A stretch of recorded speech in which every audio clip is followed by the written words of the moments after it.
Hello दोस्तों, नमस्ते, जय माता दी। मैं अपने चैनल सोनम मोदी लोकगीत नेहा लोकगीत दोनों पे आप लोग का स्वागत करती हूँ। छोटा सा बहुत ही प्यारा बेटी विवाह गीत लेके आई हूँ। आप लोग सुनिएगा, फुल वॉच करिएगा, कमेंट बॉक्स में जरूर बताइएगा कैसा लगा। तो चलिए मैं सुनाती हूँ, आप लोग सुनिए। पूर्व से डोलिया पश्चिम भाए पापा, पश्चिम भाए पापा, अरे लगी गए चार कहार रे लालन, अरे लगी गए चार कहार रे लालनवा, डोलिया उगारी जब देखे बाहेरवा, अरे देखे बाहेरवा, अरे केहू नहीं बाटे हमारे रे लालनवा, अरे केहू नहीं बाटे हमारा रे लालनवा।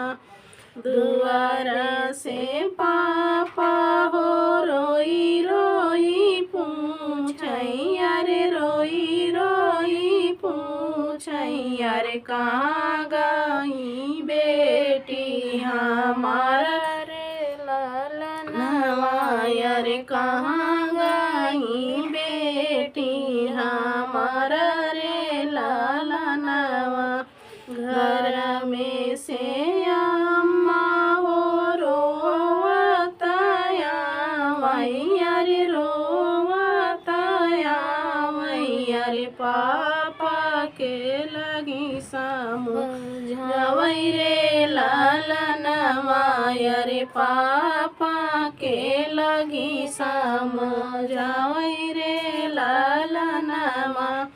तोहरा ही बेटी स्वामी गईली ससुरवा, अरे गईली ससुरवा, अरे चली गई दियवा हमारे रे लालनवा, अरे चली गई दियवा हमारा रे लालनवा।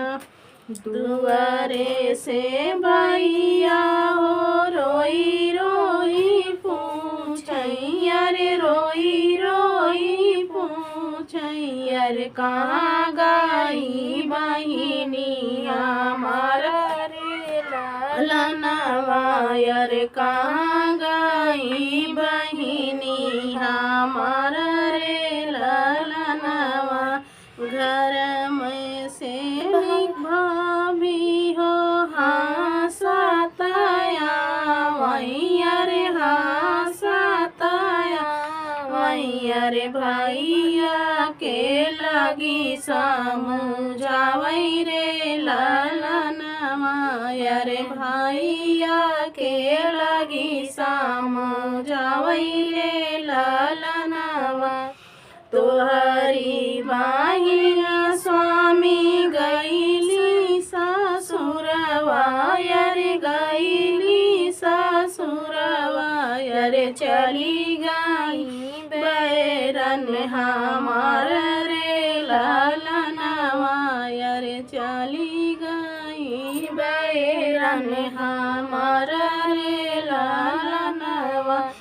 पूरब से डोलिया पश्चिम भाए पापा, पश्चिम भाए पापा, अरे लगी गए चार कहार रे लालनवा, अरे लगी गए चार कहार